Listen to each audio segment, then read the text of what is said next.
Is there a rivalry brewing between Angel Reese and Kiki Iriafen? Every time these two ladies face off, there seems to be some bad blood in the air. There seems to be some tension between the two. Those two faced off in USA camp. Kiki Iriafen taking it right to Angel Reese's chest, knocking her over. Yesterday, they went head-to-head in the preseason. Kiki Iriafen saying, "Get that weak stuff out of here." The crowd wasn't cheering anymore. They were using her name like a weapon. What began as a heated clash quickly turned into something deeply uncomfortable for Angel Reese, as thousands of voices echoed in a way that no longer felt like support. You could actually see the exact moment it hit her, and everything shifted right then. But what did she really do to spark that kind of reaction? And why did the energy change so suddenly? Was this just a rivalry, or was there something far more personal behind it? Stoppable. An inside touch to Lauren Beck. Just dominant. Grabs that board. Look at that. My God. Seriously. Inside from Kiki. Wow. I mean, look at that pass. Y'all see that pass? Are you kidding me? How about the jumper? Inside, back inside, banging under the... That looked like that might have been against Angel. I don't know. A game that was expected to be forgettable suddenly turned into a full spectacle as Angel Reese entered an atmosphere where what happened on the court faded into the background, and the crowd's reaction became the main storyline instead. How did Angel Reese make the WNBA? Airballing layups, barging into defenders, double dribbles. This is ridiculous. What was expected to be a simple warm-up matchup slowly turned into something much more chaotic, where every possession came with added tension and every reaction from the crowd felt noticeably louder than normal. Angel Reese made it her mission to troll the Detroit Pistons. She made it her mission to troll a certain Jalen Durant. The Orlando Magic up. Angel Reese with the Orlando Magic center, Wendell Carter Jr., her ex on the Detroit Pistons. She made it her mission to rub it in his face every time the Magic did something good against the Detroit Pistons. Not only did the Detroit Pistons have the last laugh, the Detroit Pistons fans had the last laugh with chants of Angel Reese ringing out. It all began with the usual buzz that seems to follow Angel Reese everywhere she goes, because at this point her presence alone draws attention, whether she's dominating or having a rough night. And recently, that conversation has been shifting in a direction she likely doesn't appreciate. And this is the problem with Angel Reese. This is what I told y'all about. She's playing outside of the confines of her body. Should I say, and I agree with that decision. She doesn't need to do this on this Atlanta Dream Team. Play within the confines of your talent. You don't have to force anything. Wants to see if his defense improves, and that 7-2 run is behind the defense. The ball is blocked. You have Alicia Gray, you have Ryan Howard, you have Jordan Canada, and they'll be setting the table and the plate for you. All you have to do is... Questions have been circulating about her role, her consistency, and even her placement in certain lineups, putting her under the spotlight even before she steps on the court. When a player enters a game carrying that kind of narrative, every mistake gets magnified and every highlight is broken down even further. Then came the matchup that quietly added more fuel to the conversation, because whenever Reese shares the floor with Kiki Iriafen, it naturally creates more intensity and debate. Iriafen came out aggressive, attacking confidently and going straight at Reese, making it clear this wouldn't be a quiet night. Reese answered with her usual intensity, the style that has become part of her identity, but this time there was a slight difference. Rather than fully dictating the pace, she seemed to be responding to it. As the game progressed, the tension didn't ease, it built up.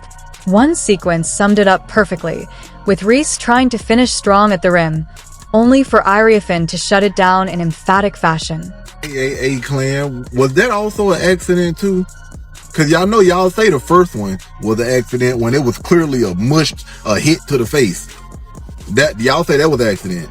So the very next game, after Kiki puts lockdown defense on her, then she just accidentally get hit in the face again. Accident, right? Hey, and it may have been accident. I'm just posing the question to y'all. It wasn't just a block. It felt like a statement, followed by body language that made it clear she knew exactly what she had just done. Reese, never one to back down, responded with a stare that could have lit up the entire arena, but the scoreboard and the rhythm of the game were starting to tell a different story. Moments like that tend to stick, especially when they begin to pile up. Another possession, another drive to the rim, and once again Iriafin was there, meeting her with resistance and forcing the miss. It turned into a pattern that was hard to ignore. But she wasn't only defending, she was also producing on offense, spacing the floor, and showing a level of versatility that made her impact even more noticeable. When she knocked down perimeter shots and followed them with confident drives, it created a gap that went beyond a single play or quarter. Slowly, it started to feel like a contrast in styles. One player trying to force the action, while the other simply let the game unfold in her favor. Dominant today. In case you're wondering, Angel Reese, still not good from the field. 3 for 7, 10 points. I mean, good God Almighty. Not good. By the way, Mystics defeated the Dream. Defeated the Dream. That was ugly. No doubt about it. I should check it out. This is going to get real ugly for you-know-who. Get out. Get out. She got all kinds of ball. And just when it felt like all attention would stay locked on the on-court battle, the off-court storyline suddenly stepped in and shifted everything. Because somehow, in the middle of all this, Reese had already sparked conversations involving NBA circles, especially connections linked to Wendell Carter Jr. and Jalen Duren. What could have stayed harmless banter quickly turned into content for fans. And once fans get hold of something like that, they rarely let it go. During a separate game where Carter Jr. went to the free throw line, the arena atmosphere shifted in an unexpected way, with reactions spilling over from outside narratives. Emotions were already running high, and earlier discussions around Reese gave the crowd just enough context to start connecting dots in the most chaotic way possible. In that moment, she wasn't even on the court, yet somehow became the focal point of attention again. The irony is hard to ignore. Athletes usually feed off crowd energy, but here it flipped entirely.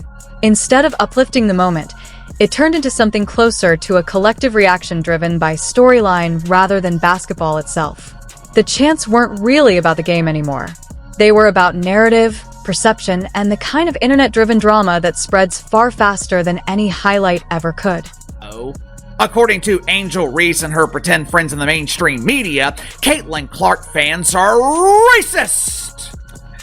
There have been multiple reports that Caitlin Clark is struggling to sell tickets.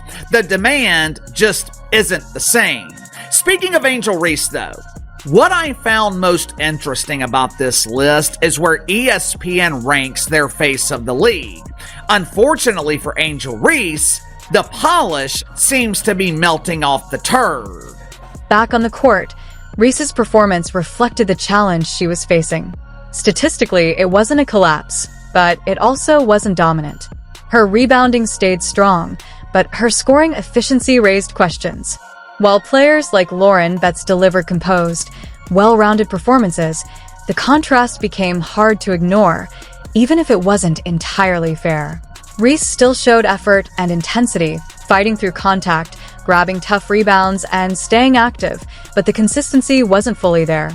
In a game full of highlights from others, her impact felt uneven at times.